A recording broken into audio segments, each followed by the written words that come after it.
Hello everyone. So friend, कैसे हैं आप सभी? आशा है आप सब अच्छे होंगे। सो फर्स्ट ऑफ ऑल बहुत बहुत बधाई जिनको भी कॉलेज अलॉट हो गया है, और जिनको कॉलेज अलॉट नहीं हुआ है उनको भी टेंशन लेने की कोई ज़रूरत नहीं है, क्योंकि इसके बाद सेकंड राउंड, थर्ड राउंड, अभी मतलब 3 राउंड बाकी है। तो आपको किसी न किसी राउंड में कॉलेज मिल जाएगा अगर आपके अच्छे मार्क्स हैं। तो सबसे पहले तो मैं क्या करना चाहता हूँ कि आपके जो कॉमन डाउट्स हैं जो मेरे पास लगातार आ रहे हैं उनको मैं क्लियर कर देता हूँ। जैसे कि जिनको कॉलेज अलॉट हो गया है उनके कई डाउट्स हैं कि भैया हमें अगर अपग्रेडेशन का प्रोसेस देना है तो क्या हमें इसके लिए कॉलेज जाना होगा? तो बिल्कुल नहीं। अपग्रेडेशन का जो प्रोसेस होता है वो ऑनलाइन ही होता है। तो आपको कैसे करना है, आप जैसे ही एमपी आयुष काउंसलिंग की ऑफिशियल वेबसाइट पर जाएंगे तो वहाँ पर आपको मिलेगा प्रिंट अलॉटमेंट लेटर। तो आप जैसे ही प्रिंट अलॉटमेंट लेटर पर क्लिक करते हैं तो उसके बाद आप जैसे ही मतलब अंदर जाएंगे तो वहाँ पर आपको 2 ऑप्शन मिलेगा। एक तो सेटिस्फाइड का ऑप्शन मिलेगा और दूसरा अपग्रेडेशन का ऑप्शन मिलेगा। तो आपको अगर अपग्रेड करना है तो आपको अपग्रेडेशन का ऑप्शन देना है, और अगर आपको क्या करना है, एडमिशन लेना है, तो आपको सेटिस्फाइड का ऑप्शन देना है। तो देखिए आप, और यही इन्फॉर्मेशन आपको एमपी आइस काउंसलिंग की वेबसाइट पर, जो आइस काउंसलिंग का जो रूल्स एंड रेगुलेशंस, वहाँ पर भी उसका 16.1 पॉइंट देखेंगे आप। तो आप देखिए वहाँ पर प्रथम चरण की काउंसलिंग, यहाँ पर आपको दिख रहा है कि आवंटन परिणाम के पश्चात अभ्यर्थियों के पास 2 विकल्प होंगे, जिसमें या तो वो आवंटित महाविद्यालय में प्रवेश हेतु सेटिस्फाइड चयन कर सकते हैं, या बेहतर संस्था में उन्नयन हेतु अपग्रेडेशन का ऑप्शन दे सकते हैं। तो देखिए आपको 2 ऑप्शन मिलेगा, एक तो सेटिस्फाइड का ऑप्शन मिलेगा और एक अपग्रेडेशन का ऑप्शन मिलेगा। तो अगर आपको एडमिशन लेना है तो आपको सेटिस्फाइड ऑप्शन चूज करना है, और उसके बाद सारे डॉक्यूमेंट्स और फीस के साथ आपको कॉलेज में रिपोर्ट करना है। लेकिन अगर आपको अपग्रेडेशन ऑप्शन देना है तो आप अपग्रेडेशन का ऑप्शन चूज कीजिए, इसके लिए आपको कॉलेज में जाने की रिक्वायरमेंट नहीं है। तो क्लियर बात यही है कि अगर आपको अपग्रेडेशन का ऑप्शन देना है तो वो प्रोसेस ऑनलाइन ही होता है, आपको कॉलेज जाने की रिक्वायरमेंट नहीं है। अब कई स्टूडेंट ऐसे हैं कि भैया मैंने तो जैसे ही रिजल्ट आया और उसके बाद मैंने अलॉटमेंट लेटर प्रिंट भी कर दिया सेटिस्फाइड करके, और मुझे वो कॉलेज नहीं चाहिए, तो क्या अब मेरे को उस कॉलेज में एडमिशन लेना ही पड़ेगा? तो ऐसा बिल्कुल भी नहीं है। देखो, अगर आपने गलती से सेटिस्फाइड का ऑप्शन दे भी दिया है तो आप क्या करिए, कॉलेज में रिपोर्ट ही मत करिए। कॉलेज में आप रिपोर्ट नहीं करेंगे तो आपको क्या कर रहा होगा, मतलब आप फिर सेकंड राउंड में एलिजिबल हो जाएंगे, ठीक है? तो उसकी भी आप टेंशन मत लीजिए। अगर आपने सर्टिफाइड का ऑप्शन दे दिया है और अलॉटमेंट लेटर आ गया है, और अगर आपको कॉलेज लेना ही नहीं है वो वाला, तो आप वहाँ पर रिपोर्ट ही मत करिए, तब भी आप क्या रहेंगे, सेकंड राउंड के लिए एलिजिबल रहेंगे। तो देखिए इस चीज़ को यहाँ पर उन्होंने समझाया है, ऐसे अभ्यर्थी जिन्होंने आवंटन के पश्चात कोई भी विकल्प नहीं दिया है अथवा सेटिस्फाइड विकल्प दिए जाने के उपरांत भी संस्था में प्रवेश नहीं लिया है, ऐसे अभ्यर्थियों की आवंटित सीट उस चरण से निरस्त कर दी जाएगी, चरण के आवंटन हेतु शामिल कर ली जाएगी। ऐसे अभ्यर्थी आगामी चरणों की काउंसलिंग के लिए पुनः पात्र होंगे। तो यहाँ पर यही बताया गया है कि या तो देखो, सेकंड राउंड के लिए कौन कौन एलिजिबल होगा। पहले तो वो जिन्होंने अपग्रेडेशन का ऑप्शन दिया है, दूसरे स्टूडेंट तो वो जिन्होंने सेटिस्फाइड का ऑप्शन दिया लेकिन उन्होंने रिपोर्टिंग नहीं करी, कॉलेज में जाकर उन्होंने रिपोर्टिंग ही नहीं करी, और तीसरे वो जिन्होंने कोई ऑप्शन नहीं दिया, कोई भी ऑप्शन नहीं दिया। तो ये सभी सेकंड राउंड के लिए एलिजिबल होंगे। हाँ, लेकिन देखो, जिन्होंने अपग्रेडेशन का ऑप्शन दिया है तो उनकी जो फर्स्ट राउंड की सीट है वो क्या रहेगी, सेफ रहेगी। अगर आपको सेकंड राउंड में, आपको जो फर्स्ट राउंड में कॉलेज अलॉट हुआ है इससे बेहतर कॉलेज मिलता है तो आपको मिल जाएगा, और अगर आपको मान लो नहीं मिलता है तो आपकी जो फर्स्ट राउंड की सीट अलॉट हुई थी वो वापस आपको अलॉट हो जाएगी। तो कई स्टूडेंट ये भी पूछ रहे थे कि भैया अगर मैं अपग्रेडेशन का ऑप्शन दे दूंगा तो क्या मुझे जो मेरी फर्स्ट राउंड की सीट मुझे अलॉट हुई है वो मेरी चली जाएगी? तो ऐसा बिल्कुल भी नहीं है। आपकी जो फर्स्ट राउंड की सीट है वो सेफ रहेगी, और सेकंड राउंड में अगर मान लो कहीं आपको बेहतर कॉलेज नहीं मिलता है तो आपको जो फर्स्ट राउंड में जो कॉलेज अलॉट हुआ है तो वापस अलॉट हो जाएगा। तो आपकी मतलब हम ये देखिए कि आपकी जो फर्स्ट राउंड की जो सीट है वो अलॉट हुई है वो सेफ ही रहेगी, ठीक है? चलिए, और जिन्होंने सेटिस्फाइड का ऑप्शन दिया है और रिपोर्ट नहीं किया है तो उनकी जो फर्स्ट राउंड की सीट है वो चली जाएगी, किसी और को अलॉट हो जाएगी। मतलब यहाँ पर आपकी वो सीट क्या है, सेफ नहीं है, ठीक? चलिए, लेकिन आप सेकंड राउंड के लिए एलिजिबल रहेंगे। तो ये तो मैंने अपग्रेडेशन का जो प्रोसेस था वो आपको मैंने बता दिया है। तो अगर मैं समराइज करूँ तो क्या कि अगर आपको अपग्रेडेशन का ऑप्शन देना है तो ऑनलाइन ही अपग्रेडेशन का प्रोसेस होता है, आपको कॉलेज जाने की रिक्वायरमेंट नहीं है। और जिनको जो कॉलेज अलॉट हुआ है वहाँ पर अगर आपको एडमिशन लेना है तो आप सेटिस्फाइड का ऑप्शन कीजिए। और अभी मैं आपको डॉक्यूमेंट्स की लिस्ट बताऊंगा, वो सारे डॉक्यूमेंट्स के साथ फीस के साथ आपको कॉलेज में जाकर रिपोर्टिंग करना है। और तीसरे वो जिन्होंने सेटिस्फाइड का ऑप्शन दे दिया लेकिन कॉलेज में मतलब उनको वो कॉलेज नहीं लेना है, तो आप क्या करना है, आपको रिपोर्टिंग नहीं करना है। और चौथे वो या तो आप कोई ऑप्शन ही मत दो, तब भी आप सेकंड राउंड के लिए एलिजिबल हो जाएंगे। लेकिन अगर आप चाहते हैं कि मेरे को फर्स्ट राउंड का जो कॉलेज अलॉट हुआ है उसको सेव करना है, तो आपको क्या करना है, अपग्रेडेशन का ऑप्शन देना है। ठीक है, चलिए अब हम बात करते हैं कि आपको एडमिशन के टाइम पे कौन कौन से डॉक्यूमेंट्स ले जाना है।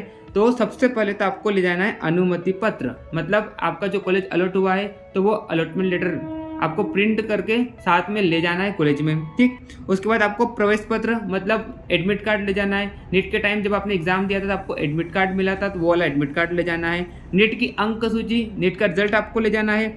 आपको 10th की मार्कशीट ले जाना है, 12th की मार्कशीट ले जाना है और 12th का प्रमाण पत्र। अब मेरे पास कई डाउट्स भी आए थे कि भैया ये 12th का प्रमाण पत्र क्या होता है। तो देखो जो सीबीएसई वाले होते हैं ना स्टूडेंट्स, उनको 12th के रिजल्ट के साथ एक सर्टिफिकेट भी मिलता है 12th का, तो आपको वो ले जाना है। अब कई स्टूडेंट्स ऐसे हैं कि भैया ये 12th प्रमाण पत्र होता है कि हमारे स्कूल में तो मिला ही नहीं था, तो आपको टेंशन लेने की जरूरत नहीं है। या तो आप स्कूल में जाइए, उनसे बात कीजिए कि हमको एक 12th का सर्टिफिकेट बना के दे दीजिए, तो वो आपको दे देंगे। अगर आपके पास नहीं है तो ज़्यादा टेंशन मत लीजिए। ठीक है, हाँ, लेकिन जो सीबीएसई के स्टूडेंट्स हैं उनके पास तो होगा ही होगा। उसके बाद हम बात करते हैं आय प्रमाण पत्र मतलब एनुअल इनकम सर्टिफिकेट। उसके बाद जाति प्रमाण पत्र, कास्ट सर्टिफिकेट। उसके बाद आपको टीसी ले जाना है। उसके बाद आपका माइग्रेशन सर्टिफिकेट ले जाना है और ये भी आपको स्कूल से मिलती है। ठीक, उसके बाद आपको डोमिसाइल सर्टिफिकेट ले जाना है, मूल निवासी प्रमाण पत्र। उसके बाद चरित्र प्रमाण पत्र। अब ये क्या होता है, इसको हम बोलते हैं कैरेक्टर सर्टिफिकेट। कैरेक्टर सर्टिफिकेट आपको कहाँ से मिलेगा, आपकी स्कूल से मिलेगा। या तो आपने मान लो कोई सा कॉलेज मतलब इससे पहले आप कोई सा कोर्स कर रहे थे तो आपको उस कॉलेज से मिलेगा, मतलब लास्ट टाइम आप जहाँ से पढ़ के आ रहे हैं वहाँ से आपको कैरेक्टर सर्टिफिकेट मिलेगा। उसके बाद हम बात करते हैं हेल्थ सर्टिफिकेट मतलब मेडिकल सर्टिफिकेट। और ये जो मेडिकल सर्टिफिकेट होता है वो कहाँ से बनेगा, डिस्ट्रिक्ट हॉस्पिटल से ही बनेगा। ठीक है, तो आप इधर उधर किधर से मत बनवा लेना।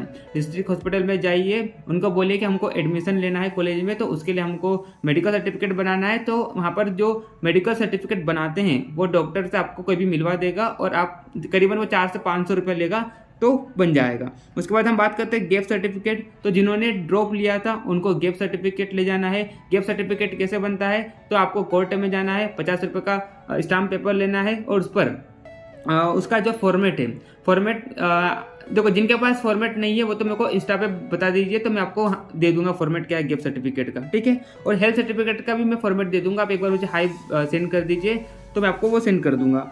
और हाँ, गैप सर्टिफिकेट जिन्होंने ड्रॉप नहीं लिया था उनको रिक्वायरमेंट नहीं है। उसके बाद बात करते हैं हम seat living bond. Seat living bond आपको ले जाना है, सीट लिविंग बॉन्ड और एंटी रैगिंग बॉन्ड। ये तो कॉलेज से आपको क्या मिलेगा, एक फॉर्मेट मिलेगा। तो आप जब कॉलेज जाएंगे ना तो वो आपको फॉर्मेट दे देंगे, तो फिर उसको आप जहाँ भी आपको कॉलेज अलॉट हुआ है तो वहाँ की कोर्ट में जाना, आप उसको नोटरी करा देना है ना, वो आप कभी भी दे सकते हैं। ठीक है, तो उसकी टेंशन मत लो आप। उसके बाद विकलांग प्रमाण पत्र, अगर आप PWD कैंडिडेट है तो आपको ये वाला सर्टिफिकेट भी ले जाना है, PWD सर्टिफिकेट। उसके बाद आपको 2 फोटो, यहाँ पर हालांकि 2 फोटो लिखी है लेकिन मैं मेरी तरफ से बोल रहा हूँ आपको 12 से 13 फोटो रख लेना है। ठीक है, उसके बाद EWS प्रमाण पत्र, अगर आप EWS कैटेगरी में आते हो तो आपको EWS सर्टिफिकेट ले जाना है। उसके बाद आपकी वेरिफिकेशन स्लिप, मतलब आप इससे पहले जो वेरिफिकेशन हुए थे ना, मतलब अभी अपने जो रजिस्ट्रेशन के बाद आपने वेरिफिकेशन किया था तो आपको वेरिफिकेशन स्लिप मिला था, तो वो भी आपको ले जाना है। और अन्य, अब अन्य बोले तो मैं बता देता हूँ अन्य में क्या है। देखो अन्य में बोले तो देखो आपको सारे डॉक्यूमेंट्स ओरिजिनल ले जाना है और सारे डॉक्यूमेंट्स की आपको 3-3 फोटोकॉपी कर लेना है। और मैं एक चीज़ और बता दूं कि सारे डॉक्यूमेंट्स को आप MP ऑनलाइन के वाले के पास जाइए और सारे डॉक्यूमेंट्स को आप स्कैन करा के अपने ईमेल में या अपने मोबाइल में या फाइल में किधर भी इसको सेव कर लीजिए, क्योंकि आपके जितने भी जितने भी डॉक्यूमेंट्स है वो कॉलेज में जमा हो जाएंगे, आपको इसके बाद नहीं मिलेंगे। आपको कब मिलेंगे, जब आपकी डिग्री खत्म हो जाएगी तब आपको वापस मिलेंगे। तो आपको अगर मान लो बीच में किसी डॉक्यूमेंट्स की रिक्वायरमेंट होती है तो आप बार बार कॉलेज थोड़ी ना दौड़ोगे, तो आपको क्या करना है, सारे डॉक्यूमेंट्स को MP ऑनलाइन वाले के पास जाना है या तो फिर खुद से स्कैन कर लीजिए और सारे डॉक्यूमेंट्स को आप क्या कर लीजिए, अपने मोबाइल में या फाइल में सेव कर लीजिए। ठीक है, ताकि आपको बाद में अगर मान लो इन सारे डॉक्यूमेंट्स की रिक्वायरमेंट होती है तो बार बार कॉलेज में ना दौड़ना पड़े। ठीक, और सारे डॉक्यूमेंट्स की आप 3-3, 4-4 फोटोकॉपी करवा लीजिए, है ना, ताकि आपको अगर मान लो किधर जरूरत पड़ती है तो आप उसी फोटोकॉपी का यूज़ कर लोगे। ठीक, चलिए, तो इस तरह से इतने सारे डॉक्यूमेंट्स आपको कॉलेज में ले जाना है, साथ में आपको फीस भी ले जाना है कॉलेज की, है ना। और हाँ, कई स्टूडेंट बोल रहे थे कि भैया पूरी फीस एक बार में लेते हैं क्या, तो हाँ पूरी फीस एक बार में लेते हैं, ठीक है। हाँ, लेकिन अगर आपके पास नहीं भी होना तो ज़्यादा टेंशन मत लो, थोड़ी फीस अभी दे दो, थोड़ी फीस बाद में दे देना, मान जाते हैं। लेकिन देखो प्राइवेट कॉलेज की मैं तो नहीं बता सकता कि प्राइवेट कॉलेज वाले क्या होते हैं, उनको पूरी फीस चाहिए ही होती है ना। तो प्राइवेट कॉलेज वालों का तो मैं नहीं बता सकता, लेकिन पर हाँ गवर्नमेंट कॉलेज वाले मान जाते हैं, थोड़ी फीस अभी दे दो, थोड़ी फीस बाद में दे दो, लेकिन जितना हो सके आप क्या पूरी फीस ही ले जाइए एक बार में, ताकि टेंशन ही खत्म। देना तो है ऐसे भी, ठीक। उसके बाद और क्या मेरे को बताना था, ये तो हमने डॉक्यूमेंट्स की बात कर ली। हाँ, उसके बाद स्कॉलरशिप, अरे स्कॉलरशिप का बहुत ज़्यादा डाउट आ रहा है, तो उसका भी मैं यहाँ पर आपको क्लियर कर देता हूँ। देखो, जो जिनको गवर्नमेंट कॉलेज अलॉट हुआ है उनको पोस्ट मैट्रिक और मेधावी दोनों स्कॉलरशिप मिलेगी, और जिनको प्राइवेट कॉलेज अलॉट हुआ है उनको सिर्फ और सिर्फ कौन सी मिलेगी, पोस्ट मैट्रिक मिलेगी। क्योंकि बीएमएस में ये जो मेधावी छात्र योजना होती है वो प्राइवेट वालों को नहीं मिलती। और अगर हम पोस्ट मैट्रिक की भी बात करें ना, तो जो प्राइवेट वाले हैं उनको पूरी फीस नहीं मिलती। अगर उनकी फीस 3 लाख है, 4 लाख है, तो ऐसा नहीं कि आपको पूरी फीस मिल जाएगी, आपको सिर्फ 50 से 60 हज़ार मिलेगी अगर आप ओबीसी कैटेगरी के कैंडिडेट हो।